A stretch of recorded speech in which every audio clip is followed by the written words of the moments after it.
mic to Ajay Gudavarthy, sir. Over to you. Let me begin by thanking SFI JNU unit and good to see Kunal here. I've also gone through parts of your book and I've seen some of your video recordings. So it's a huge world out there, which I mean at least many of us were not really aware of. So I wish to raise few conceptual questions in terms of how does one make sense of this somewhat new development in terms of popular culture, growing popular culture on the right. Popular culture was discussed in the 60s, which was more veering towards the left. The progressive content to popular culture in 60s, much of left, new left theoreticians were discussing what is popular culture all about and how should one make sense of popular culture in terms of radical class transformation.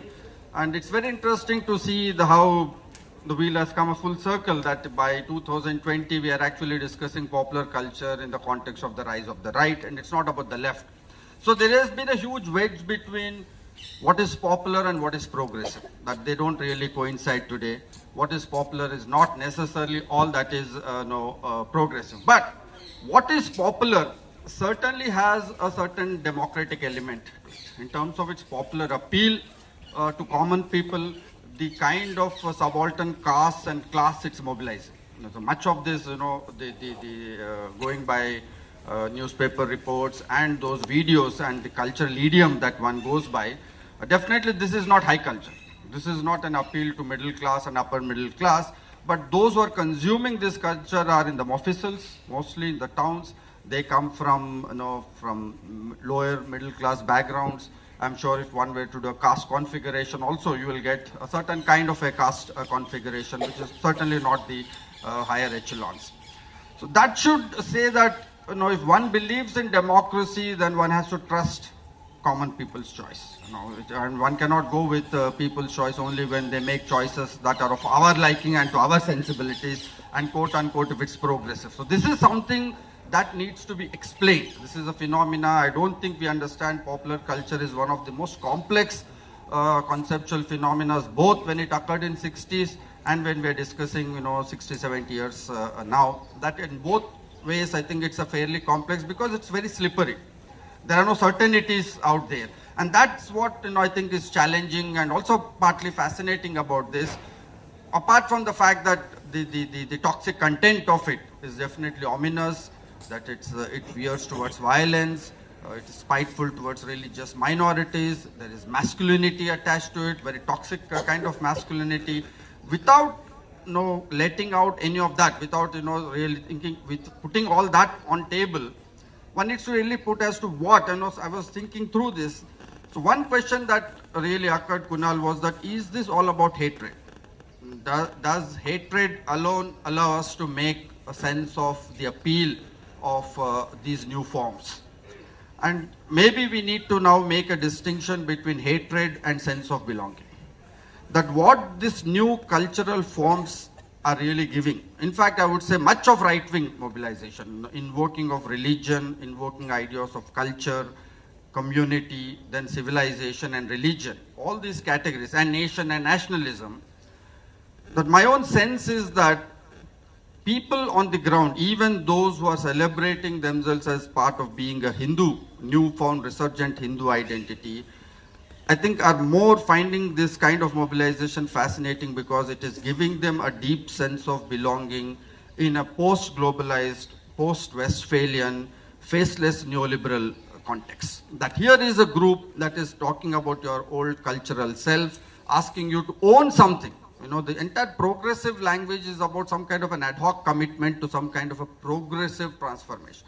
But this is a mobilization which is asking you to own back something that is very authentic. So I think we need to make necessary distinction that the reason why this kind of mobilization has an appeal among people, I would say to a large extent, is that with a sense of belonging. It's not about hatred alone. It is a different fact that the right wings are attempting to convert that sense of belonging into political mobilization and then into toxic majority.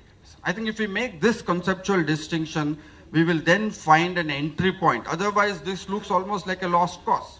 That the way kind of viewership they are finding this kind of not only pop culture, but the entire narrative is finding, we would be, somewhere tempted to kind of conclude that all this is about hatred, all this is about Islamophobia, India suddenly become very toxic.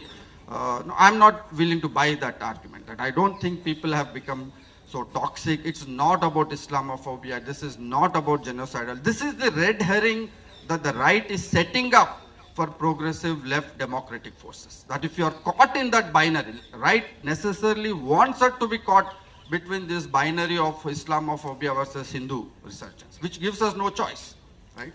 That you by default become sectarian in terms of as if you're appealing only to religious minorities, as if you represent only the religious minorities. So right is very cleverly, surprisingly, intelligently pushing us on the back foot and telling that, whatever you talk, then by default become itself a sectarian mobilization, that you become only the voice of religious minorities and you have no way of appealing to the religious majority.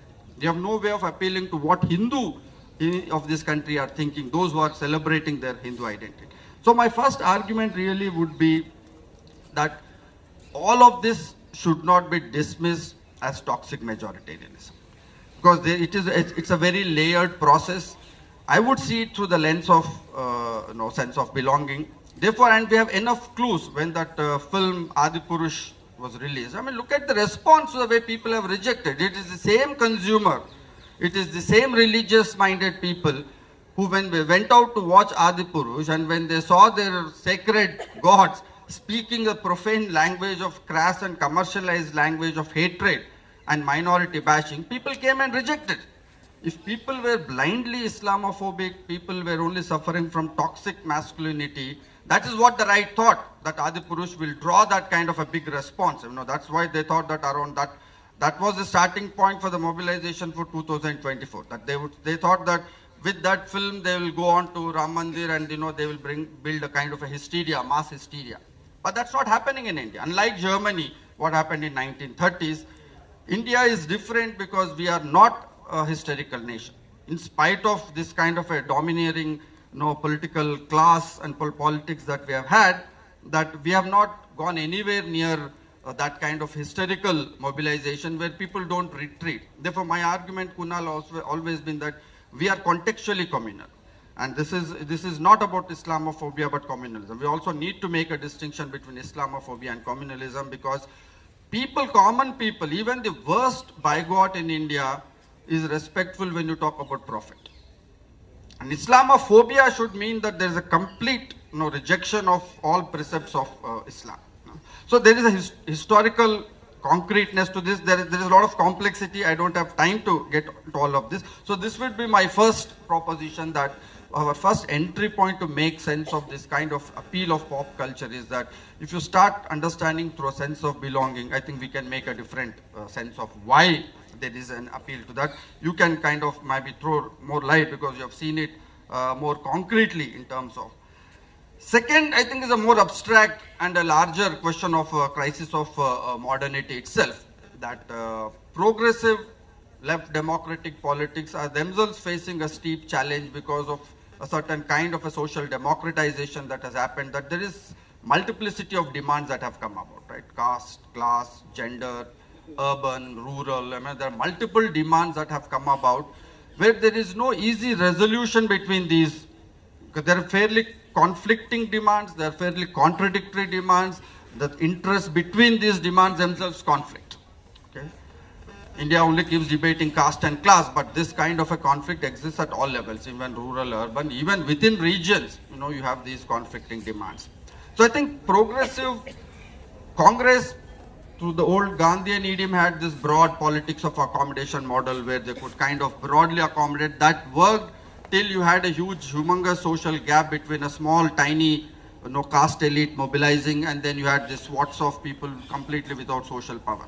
What democracy has done, the success of Indian democracy for last 70 odd years has been that there has been a certain kind of social democratization that has happened, certain loosening up of castes, certain mobility, certain production of elites within each of these castes. And now that old model is not able to accommodate these new demands. These conflicts have become very sharpened.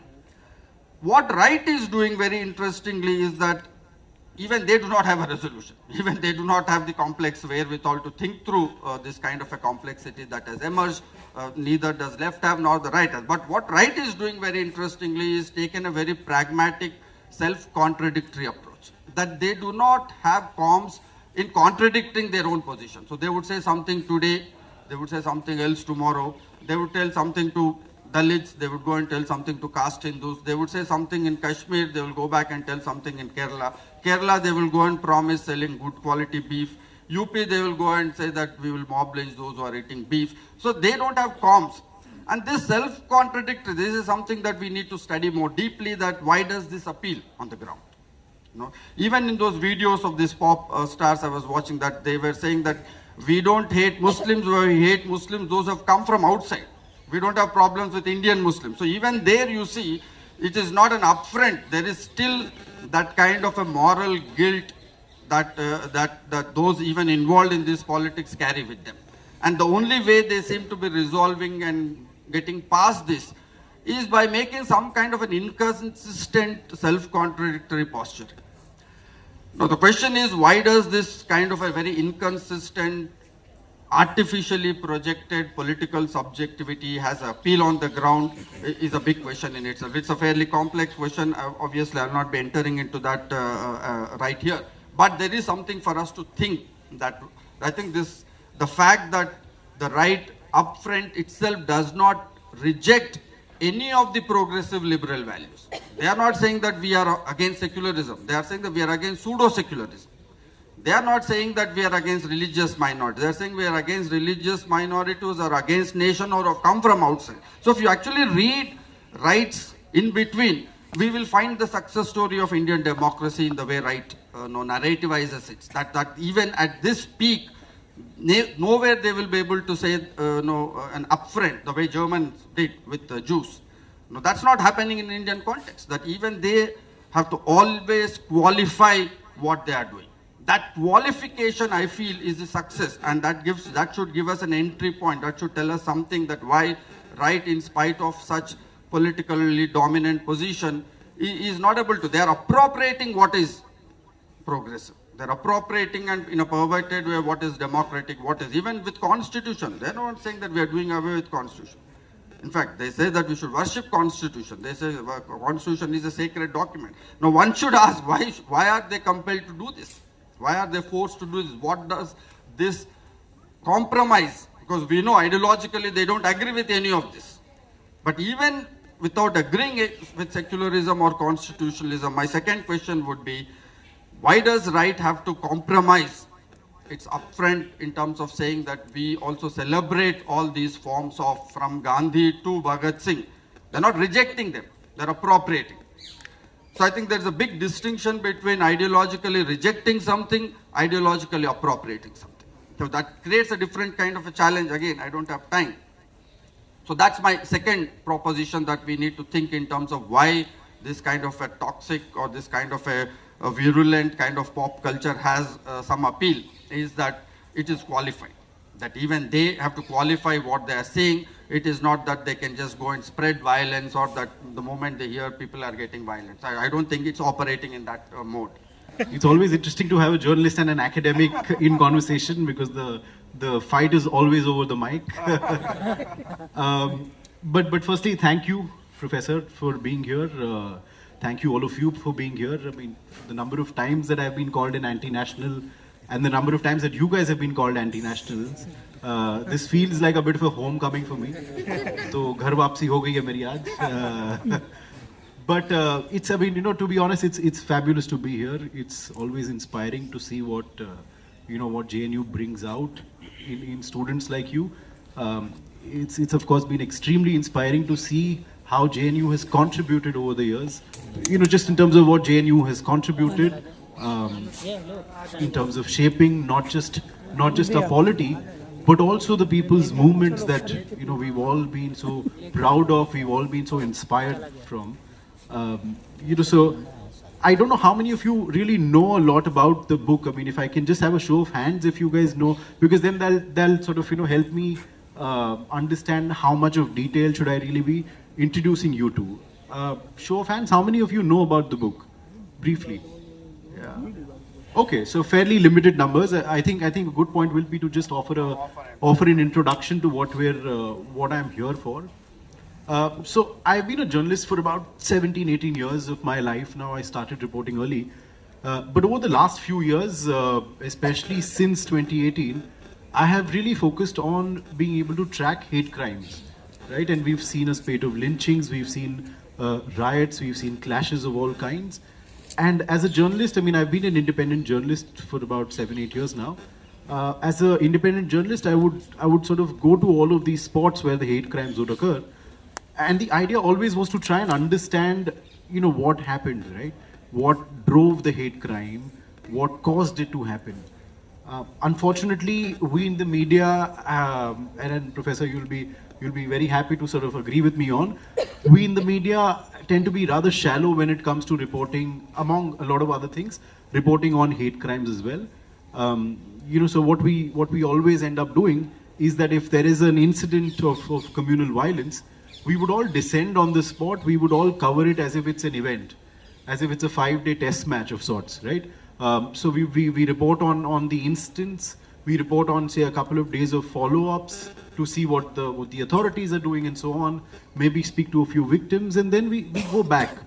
We treat it as a bit of an aberration, that this is a break from the pattern, and we've covered it, so let's go back.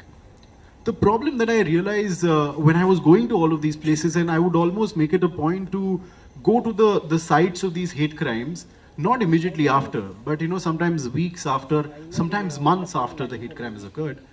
The idea was to always try and understand the process that drove the hate crime in the first place, not the event as such, not just the violence or not just the outcome of the process, but actually, go back in time and see what was it that was building up to the climax that the hate crime was. And that is when I realized that one of the things that is missing in our imagination of what was driving all of these instances was the lack of understanding of the process. And one of the things that in covering one particular hate crime in a place in Jharkhand called Gumla, I realized that music was actually was something that was instrumental in driving that particular hate crime. And this was back in 2019.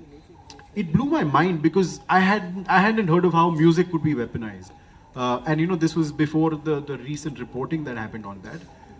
And so I sort of started digging up more and more in all of the places that I went. And I realized that music was really becoming a very integral pattern in the set formula that was really made.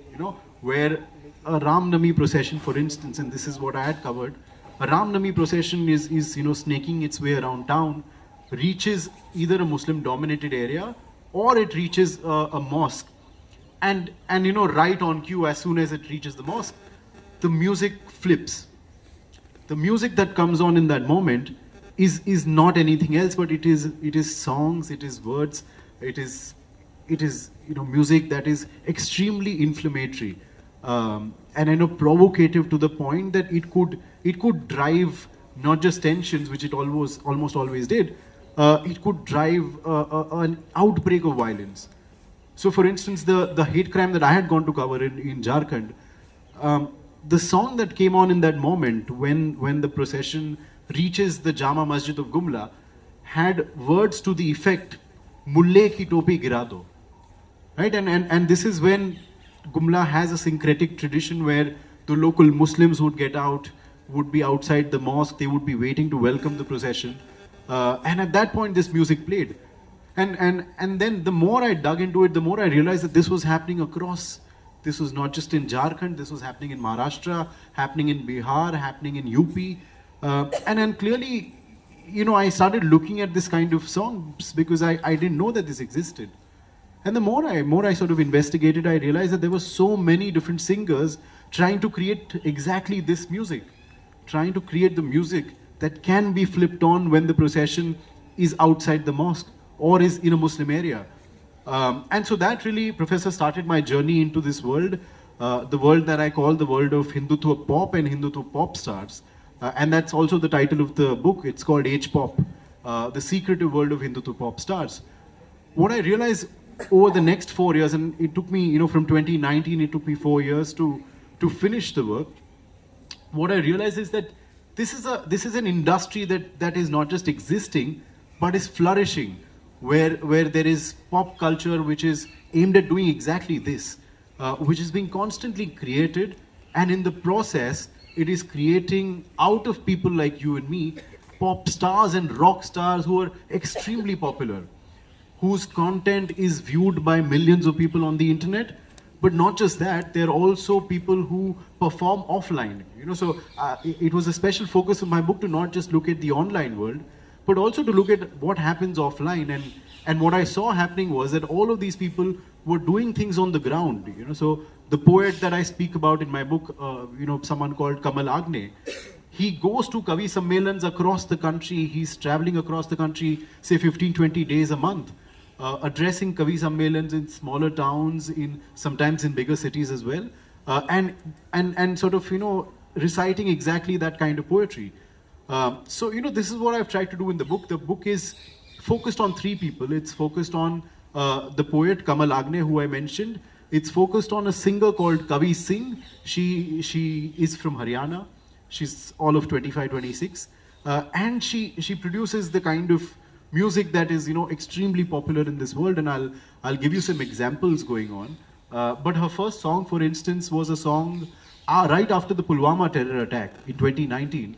When all of the nation was sort of angry, we were grappling for answers. We were all sort of, trying to see how could this happen. I mean, a government that takes pride in being the custodians of national security and nationalism. How could a terror attack like this happen? And in that moment of grief and confusion, Kavi Singh comes up with a song. It's called Pulwama, and the song essentially is saying, guys, hold on. The focus on the suicide bomber is wrong. The focus on Pakistan as the possible perpetrator is wrong. The focus should be on the people living amongst us. Essentially, Muslims and Kashmiri Muslims who actually facilitated stuff like this. So we're getting it all wrong. Let's not focus on those guys. Let's focus on the people amongst us. And what we see in the next few days after that, if you remember, is a spate of instances where Kashmiri Muslims especially are targeted. They're evicted from homes, they're evicted from hostels.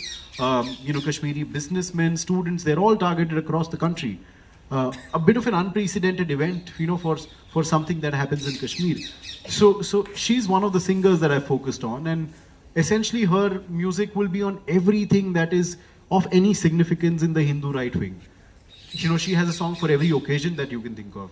She has a song for Pulwama. She has a song for Article 370's abrogation. She has a song for love jihad. She will have a song for how the population of Muslims needs to be controlled. So for every talking point that is often, constantly recycled and peddled, she will have a song for it. And as a result of which, now she's at a point where millions and millions of people view her content online, but they also consume her songs from all of these different streaming platforms, by the way.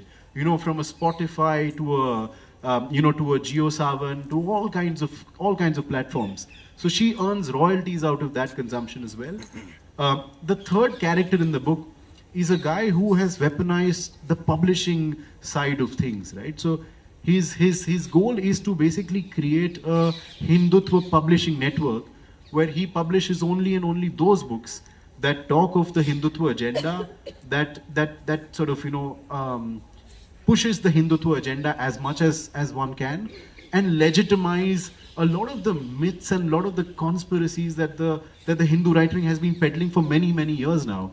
So he's a best-selling author, by the way. His name is Sandeep Dev, and he used to, believe it or not, be a best-selling author with Bloomsbury India, where he did a bunch of books with them in Hindi. And after that, he starts his own publishing house, essentially after the Delhi riots, when he sees, if you remember, the Bloomsbury book, which sort of spoke of a very revisionist sort of take on Delhi riots. And when he sees that the book is pulped by Bloomsbury after criticism, he says, this is not good enough. This is why Hindus need to have their own publishing house. And Hindutva publishing needs to be an area that we need to all focus on. So he takes the initiative and he starts this publishing house, which only and only publishes books that suit the agenda. So the book is essentially, following their lives for 4 years, trying to understand what drives them, trying to understand what drives the network as well, and seeing in some measure the implications of what all of this pop culture is doing. It's only at the fag end of the reporting of my book that a fourth frontier comes to fore, and I hope that we speak about it today, which is the frontier of cinema. And we're increasingly seeing the weaponization of cinema as well, as a very, very potent form of popular culture. What all of this put together is essentially doing is that it's creating a very palatable and a very attractive form of communalism, right? It doesn't now, no longer needs you and me to go to a political rally and to listen to hate speeches. It doesn't need a riot to polarize all of us. It doesn't need clashes. It needs nothing of these. It only and only needs you to plug in your earphones and put on a song, which will essentially tell you the same rhetoric that all of these events, be it a hate crime, be it a hate speech, or be it the polarization after a riot. The rhetoric that all of these apply is exactly the same rhetoric that this pop culture is now recycling and constantly producing for all of you at any point in the day. So you no longer need to be, looking at communalism as an event anymore. It's an ongoing, everyday form of communalism that is meant to not just to radicalize you slowly, but it's also meant to entertain you. And that is why it becomes extremely insidious as a form of propaganda, because what is happening essentially is when I travel to all of these places and I reported across 7 different states for this book, what I found was that this kind of pop culture had seeped into the everyday, to the point, Professor, where they didn't acknowledge the fact that they were essentially consuming hate speech. For them, this was entertainment. It's another matter that the rhetoric in the songs or in the poetry was rhetoric that was deeply dehumanizing towards fellow citizens, or villainizing or calling for violence against fellow citizens. But because it was packaged so attractively, the beats were so catchy, it was something that could easily be put as a collar tune, as a ringtone. I would hear it in public buses. For instance, I would hear it with people, in sort of pawn shops, mobile shops, wherever I would go, I would, if I just looked hard enough, I would find some of this pop culture being consumed and being played out in public. And this is what essentially it has done. It has made sure that communalism no longer has to depend on events anymore, because events mean bad news. Events mean bad headlines. Events mean that journalists like me will try and go and investigate. We will try and go and find out, who was behind it, why, how did it happen, and so on. What this has essentially done is that this just constantly plays in the background. No one is held accountable. You can't really blame any single person for it. You can't blame an organization for it, right? These are all individual creators who are creating this brand of pop culture. But all of this is adding up essentially to what I call normalizing some of the most hardline elements of Hindutva ideology. It's giving you that ideology in a very democratic form in some ways. It's no longer sort of restricting it to books or to speeches. It's giving you this bite-sized communalism, which is very easy to consume, which is very easy to digest. You just know that this is your enemy and this is what you have to do. And the rhetoric is so wide-ranging. As you said, Professor, the rhetoric will be Muslims, but the rhetoric is also JNU. The rhetoric will be Gandhi sometimes. The rhetoric these days is farmers, right? So it's almost a shape-shifting creature of sorts, which doesn't necessarily only have to attack a set of enemies per se. It constantly seeks newer and newer enemies, and it constantly seeks to push that sort of villainization into the everyday, where a common man who knows nothing about what happens in JNU, for instance, will hear songs or will hear a poetry, and one of the Kamal Agne, the poet, he has he has a very powerful poem and very popular poem, which is based on JNU. The first line of the poem is देशद्रोह की degree लेने आए हैं JNU में. And I know it goes on and on. It's an 8-9 minute long poem. But that poem is extremely popular because he goes and recites it in places where JNU is not known at all. So the first introduction to a JNU comes from Kamalagne's poem. You know, it comes from that sort of characterization that this is what JNU essentially is. So you understand how it's all adding up to the rhetoric that is sometimes employed by state or non-state actors close to the state. But then it's also, you know, these actors who consider to be free-floating of sorts, right? The reason why it adds to their credibility so much is that they're not looked at as political actors per se. He goes and tells people, "Main deshbhakt hu." You know, I'm a nationalist and I'm a poet. And what I'm telling you is good for not just the country, but also for our religion. So the popularity that these characters enjoy is extremely, I mean, it's extremely important to note, because the popularity also lends itself so much to the messaging. It adds significantly to how seriously the messaging is also taken. You know, people see them as these people who just love the country. And if they're saying that a place like JNU is bad, or if they're saying that farmers are actually Khalistanis or anti-nationals, then clearly they don't have an agenda. You know, they're not a political party, or they're not here for the Rajya Sabha seat. They are just people who care for the country, whose art I thoroughly enjoy, but they're telling me to hate these people because these people are acting against the nation. So I think it becomes very essential to understand how propaganda is now being increasingly crafted.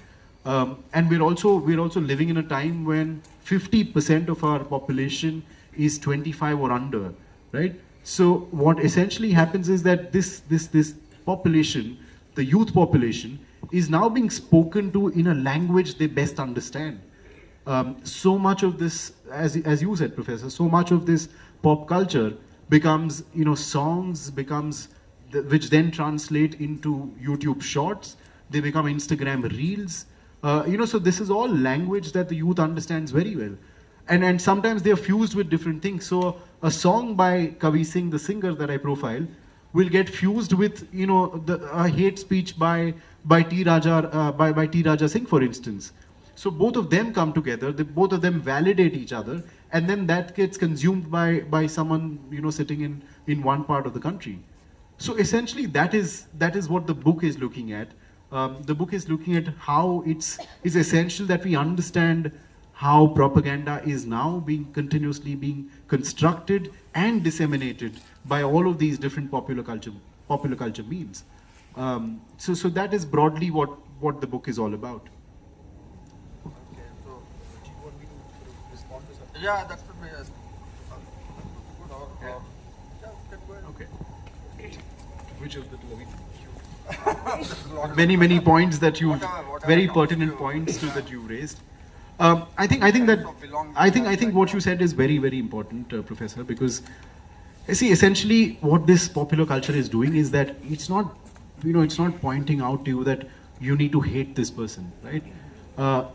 It's telling you why you must care, and in the why you must care is a deep sense of belonging that they're trying to craft with you. You know, it's this sort of relationship that they're cultivating, where they're never directly telling you that, you know, these are terrible people or these are your enemies. What it's very subtly doing is saying that, you know, people like you and me, this is our interest, and here are some people who are not acting according to those interests. In fact, they're inimical to our interests. So in that moment of crafting this popular culture propaganda, what they're essentially trying to do is create a common shared set of values, and anyone who doesn't belong to that shared set of values becomes the enemy then, right? So it's not always as much about, you know, hating Muslims. It's not always about hating a certain section of the population. It's almost always saying that, you know, hang on guys, this is what we value, this is what we cherish, and here is a group of people who don't cherish that. So the sense of belonging is extremely crucial. It's it's not always the othering very directly that works, because then sometimes it risks being called propaganda very, very, sort of obviously. What they often end up doing is creating, as I said, I mean, one sort of striking thing that struck me in the in the writing of the book is that when I'm traveling with Kavi Singh, who's the singer of the book, we go to Rishikesh and Haridwar. This is just around the time the Kumbh Mela is happening in 2021, and we're standing on the banks of the Ganga, Kavi and me, and a young man, I mean, not more than 30, walks up and recognizes Kavi Singh, and he says, "Oh, you're Kavi Singh, I know you." And I mean, this is a common occurrence. It's not uncommon for them to be recognized or sometimes even be mobbed. He says, "I've seen your work. I love your work. Can I please wash your feet with the water of the Ganga?" And I mean, obviously, I was left speechless in the moment. And he says, what he says is I think somewhere answering your question, Professor. And he says, what you're doing is you're awakening us Hindus. What you're doing is not political. What you're doing is you're doing it for the Hindus. You're doing it for the country. आप धर्म का काम कर रहे हैं, right? You're bringing all of us closer as Hindus because you're telling us exactly where our interests lie. So essentially, it is, as I said, it is not as much only about othering people, but it is about crafting this sort of togetherness in a group, and saying that anyone who doesn't agree with this definition of togetherness is then an enemy. And then you go on to alienate them, and then you go on to other them. So I think that becomes a very integral part of the process for sure. That's true. So the point really is that I think political meetings of this kind, should really think from the vantage point of those who actually belong to that life world. That what is attracting them? Why do they want to be part of that life world? And then follow-up question as to what can be the nature of resistance to this kind of toxicity. I think these are two very different things. And if we understand it only from our vantage point, which is both in terms of social privilege, from all that comes with our critique, it will be an external critique. So what I think we should really attempt is an internal critique. What would the internal critique from within that life world really look like? Is it a lost cause? That people who are actually enamored by some of these cultural forms, are they really completely bought over by some kind of a hysterical Islamophobic? So that's the question we should raise, and therefore raise this question, what you rightly touched, those two things. That one, that right today has developed a kind of a mass cultural symbolism, which I think many progressive forces have lost touch over a period of time. That they can use the local cultural idiom, they can use those mass religious symbols. So those are two very, very important things. And the second, the important point that you referred to is that much of rights mobilization does not continue in the conventional registers of the political. That they do not claim to be political. From RSS to VHP to all the sister organizations, only the BJP which is a political front. The rest of are all not political. They claim we are religious, we are cultural, we are nationalist, we are local. There are so many other registers. We are talking of community, we are talking of culture, we are talking of civilization today. So I think this entire interface between the political and what constitutes the non-political, the cultural, the spiritual, the familial, the community and the cultural, is also something that we need to now take a look at. That why people, therefore, even when they are being mobilized for a toxic Islamophobic agenda, political agenda, in their minds, they're actually talking about a deep sense of universal solidarity. They're talking about civil solidarity, of one Hinduness, of one civilizational continuity. There's nothing wrong with it. There can be nothing greater spiritually and morally than talking on behalf of a long history, owning it, and having a sense of. And what they're also doing is attaching a sense of historical injury to it. That here is a great civilization which has then suffered 1400 or 1200 years, I mean those, because it's not history, the number keeps changing, right? So from 400 to 1200 to 1400, that there has been a certain kind of a colonization. So there is also a very interesting way that Hindus become the underdogs. That you are actually fighting a historical injury, you are fighting a great battle against injustice that has been imposed on you. And therefore, there is also this protagonist role, that you're actually the underdogs of fighting for justice. So they've actually occupied much of the life world symbolism that should have belonged to the progressive, transformative politics. They've already occupied that space. Because people who are conjoining with these politics, they're actually thinking they're fighting for justice. They're fighting for an injustice that has happened in the past, a kind of a deep historical, a deep moral injury that has occurred to the Hindu psyche. And there is an appeal to that. And that's another story altogether, that why would Hindu psyche suffer from this kind of deep historical injury at this juncture. And that takes me to my third point. I think the third category we need to really look at is the aspirational category. That I think the great appeal that Hindutva is having today is that they have linked their politics to a kind of an aspirational mobilization. So if you look at the social background of some of these pop cultural stars, it's absolutely vulnerable. Many of them are unemployed. They are living, some of the videos I watched, they're living on, they get all these videos, they make income of 20, 30,000, some are making close to 1 lakh, but they're extremely, most of them are in informal sector, they're running petty businesses, some of them I could see. So this kind of a mobilization is also somewhere appealing to this aspirational mobility. That the great, in that sense, it's almost like a cultural transformation, that they're able to empower these guys, at least give them that rhetoric of empowerment. For the first time, people who are nondescript, people who are absolutely anonymous, people who are absolutely in the new capitalistic, modern, meritocratic order. Here is someone who suddenly becomes a star overnight through his own cultural idiom. I mean, they have no sense of history. In one of the interviews, one of those pop stars, somebody asks about history, he says, वो detail सब हमें इतना हम नहीं पढ़े, लेकिन हम इतना जानते हैं कि हिंदू के साथ गलत हुआ. So this whole common sense building, and that there is a regime which legitimizes that banal common sense every day as knowledge system.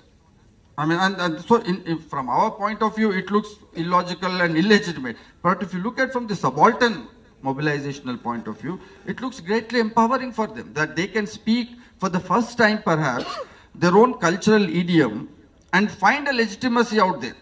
So the toxicity is one part of it. But what seems to be driving is also this aspirational momentum, that they first time can come and occupy public spaces in such a big number, that they can genuinely become stars in their own rights. And you don't have to be a big guy to be a star. Today you can start your own YouTube channel. Some of them have 40 lakhs views, some of them have 50 lakhs views. I mean, this is greatly empowering, which is what partly the right is doing also in institutions.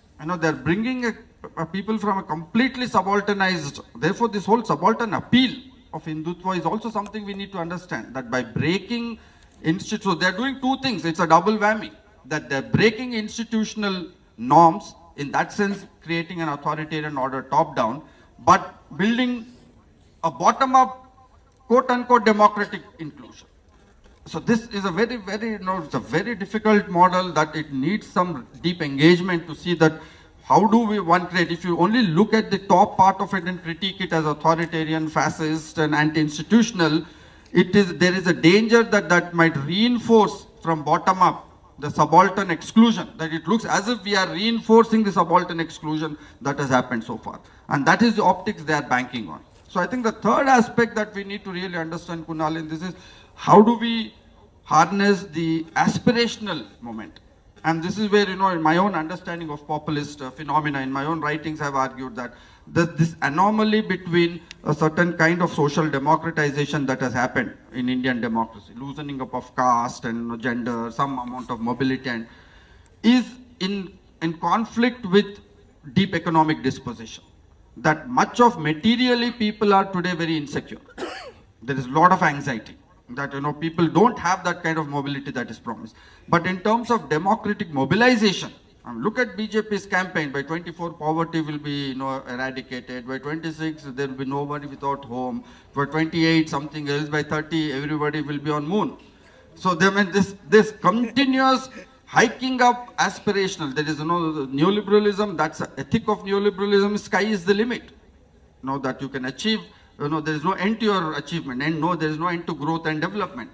So I think there is a very dangerous model that we are building, where you're building a limitless aspirational mobility, but material disposition.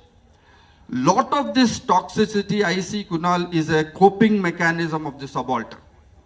That, that at a psychological level, how do people cope with this? Now you're being told you're very great, you're being told that you're moving ahead, this is Viksit Bharat, you're moving on very fast, but your material position, your educational qualification, your employment opportunities, your income level simply don't match up.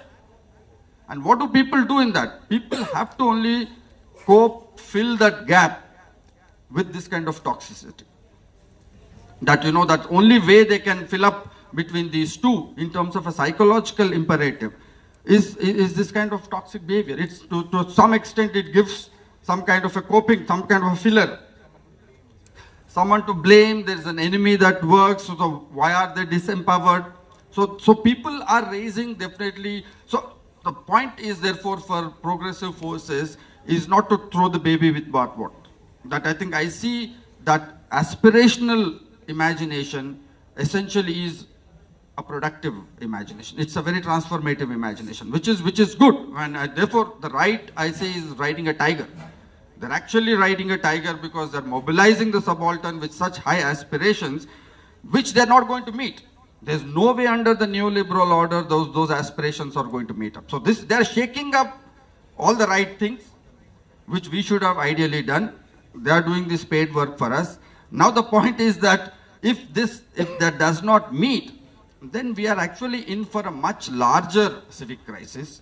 Right thinks that it will benefit out of that civic crisis. I mean, if you look at the history of Second World War and Hitler, that's what even Hitler thought, that greater the civic crisis, greater the appeal. But I do not know if in Indian case it's going to really flow necessarily in that, given the diversity, the population, the size of this nation. But the conventional understanding of the right really seems to me greater civic crisis, more toxicity, more polarization, more inevitability of the right-wing politics. So that, I think, is something we need to really peg in terms of how do we harness this aspirational momentum that populism has built, that we need to see a democratic potential in that. No, I mean, so many fantastic points there that'll take a bit of time to unpack. But I want to go back to what you said right at the start. In terms of being able to understand the motivations for some of them, and I think therein lies some lessons for people like us who've gathered here, people who belong to to the progressive movement, who cherish progressive values.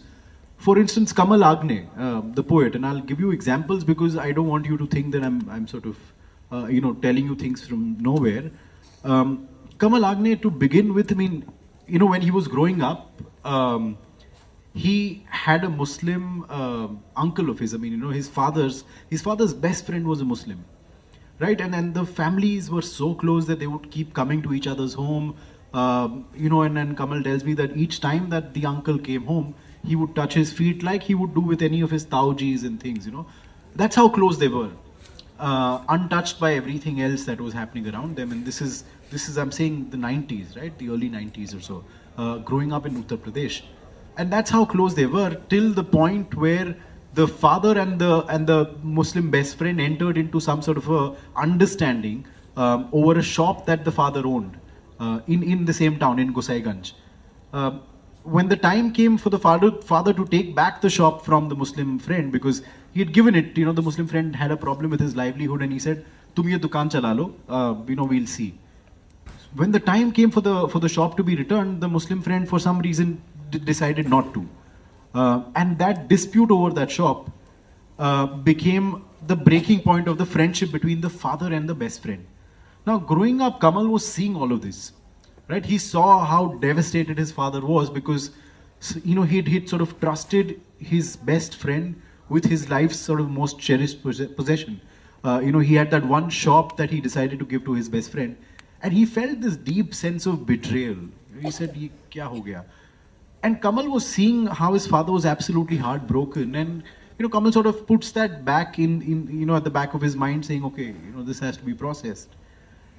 Nothing happens for a while, and a few years later, he starts getting in touch with the local Hindu right-wing outfits in Gosaiganj.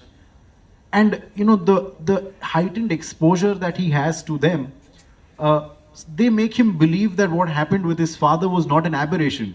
It was not the case of, a man sort of going back on his promise, irrespective of his religion, right? They made him believe that this is what the religion teaches you to do. Every Hindu has to be betrayed, their trust has to be won, and they have to be betrayed because the ultimate goal of the religion and of people, he was told, is that we have to do this with everyone. Till the time we outnumber them, until the time we rule the country. So he was told that this is how everyone in the religion is. कि ये सिर्फ वो आदमी नहीं था ये. This is everyone who will do this to you. And for the first time in his life, Kamal says, he saw an explanation for what had happened. Right? It started making sense to him what had happened. He suddenly saw why his father suffered that heartbreak. He suddenly saw what, that fallout. And here is a young man who didn't understand how things were operating. And the people who first got to him was the Hindu right wing. What does that again tell us about our education systems? What does that tell us about the discourse around some of these values that we keep talking about? The fact that, personal trauma is often understood in communal terms, and this is not the case with Kamal Agne alone. The rest of the two characters in the book also, and I've made it a point, Professor, to go back to their early lives, because I believe that a work like this is, important that you go back to what I call the point of radicalization, right? What is the point that they decide to take up this ideology, and what is the point at which they say that this is the ideology I want to follow? Why do they jump in? And one of the things that I found uniformly for all of the three is that all of them had personal situations and traumas that they, that the Hindu right wing sort of helped them make sense of, like in Kamal's case. So I think this is important for us to also remember, because I think this tells us of a big gap in what we're trying to do with younger minds. In how we're sort of helping them understand the world or not understand it better. So there is definitely that, sort of larger element of what is driving them. I do agree that this is definitely linked to aspiration. I mean, there is no doubt about it, because till the time they became what they became, all of these three people in the book, they were people who not many knew of, right? They were people who, who were not household names, at least in the people that they are now known as. And so this does offer them that window of fame, of popularity, of making very good money as well. Not just a few thousands, sometimes a few lakhs a month. Because remember that YouTube is highly sort of, sustainable as a model for someone like a Kavi Singh, who has about 2 million people as her followers on YouTube. So what she does is that, she puts up all of these songs, she goes across the country performing, and YouTube is paying her hundreds of dollars or sometimes thousands of dollars each month, so that she can continue to perform this, she can continue to make this music, and continue to make it better in terms of the production values. So from the first song to the last one that she sung, you will see a massive difference in how the song comes out, or how that popular culture form turns out.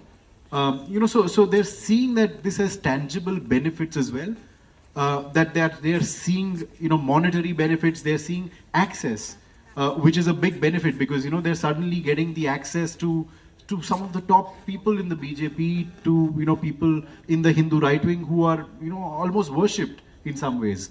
Kamal Agne, the poet, was telling me how his highlight in the last year was that he was invited to Sadhvi Pragya Singh's house to perform at a poetry recital that she hosted. So, this is getting them access to places that they'd never be able to get access to. And yet, I think we shouldn't stop at just these tangible markers of what drives them. Because I think underneath all of these is also a sense of firm ideological commitment, that sort of drives them to do this. For instance, Sandeep Dev, the publisher in the book, this is, I think, his 6th or 7th venture in the same space. He's tried to launch 5, 6, 7 different ventures, where all he's wanted to do is basically create, forms of dissemination for Hindutva ideology. and create forms which are, again, as I said, easily palatable, which reach millions of people, and which make a significant dent to what he calls the cultural war.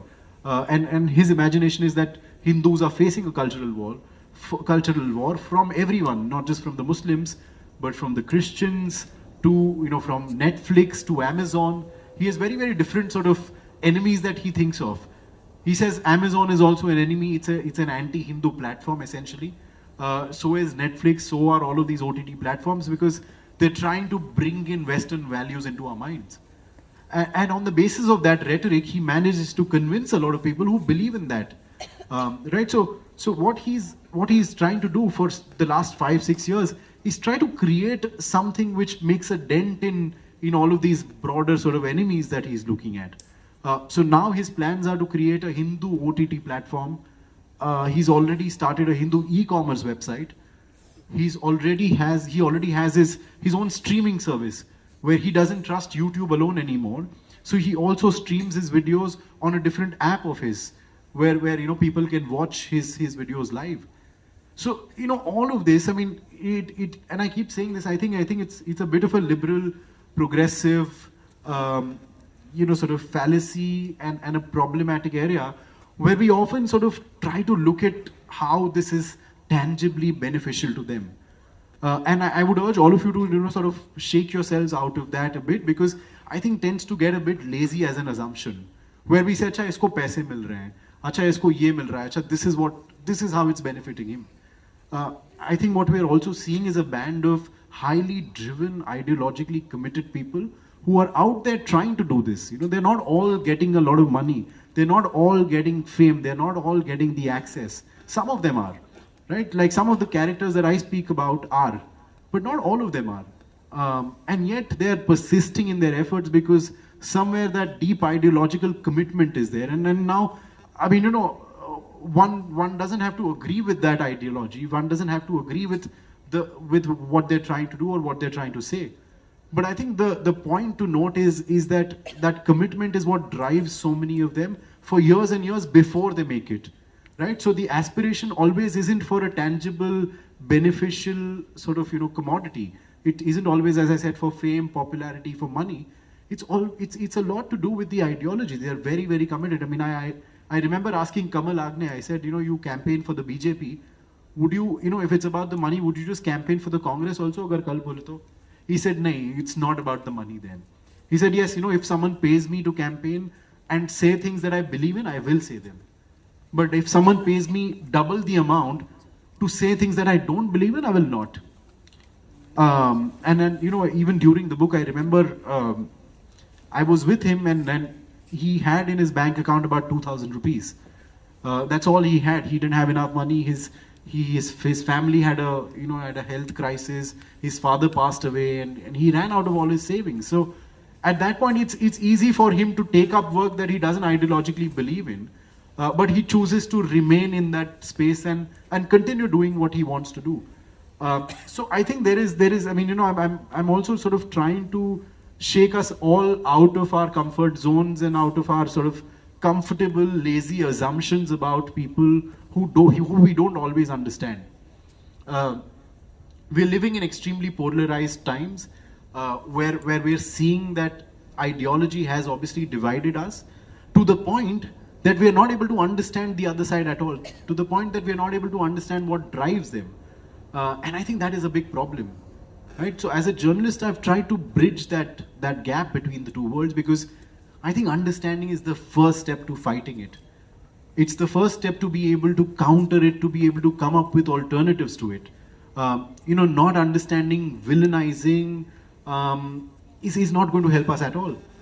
In fact, one of the things that, Professor, and I feel like it is pertinent to point here, Sandeep Dev, the publisher, he used to be a journalist for many, many years in different, sort of newsrooms, Hindi newsrooms. And one thing that he said stayed with me. He said, Kunal, I was writing for so many different newspapers. I was in these spaces, but 2014 ke pehle, to talk of Hindus at all, I would be shunned as a guy who was communal. Right? कि आप बात नहीं कर सकते. You can't speak in this language at all. And he said, अगर आप असल में, if you're really liberal, then shouldn't you be liberal enough to also hear my point of view? Or is it that, you have a set point of view that you will listen to, and only those people who agree with that point of view will be liberal? And I think these are hard conversations that we all must have here as well. Is he sort of villainizing and demonizing enough and labeling enough, or do we need to then move forward and try and understand what is also happening in on the other side of the aisle? Because I mean, frankly, this is not going anywhere. As Professor said, they're riding a tiger, yes, but one doesn't know for how long. One doesn't know for how long till the tiger throws them off the back, right? And so what is the alternative? I mean, what are people who are not in agreement with the ideology? What are they supposed to do? They can't just sit back and say we oppose it and we sort of don't like these people, we hate them. I don't think that's enough. I think the answer has to be a better understanding of what is happening and then be able to counter it. Because for you to counter it also, you need to at least have the imagination to see what is happening on the other side. And so that is something that I've tried to do with the book. I've tried to raise some of these uncomfortable questions as well, because I think it's the need of the hour. I think it's the need of the hour to be shaken out of our comfort zone somewhere.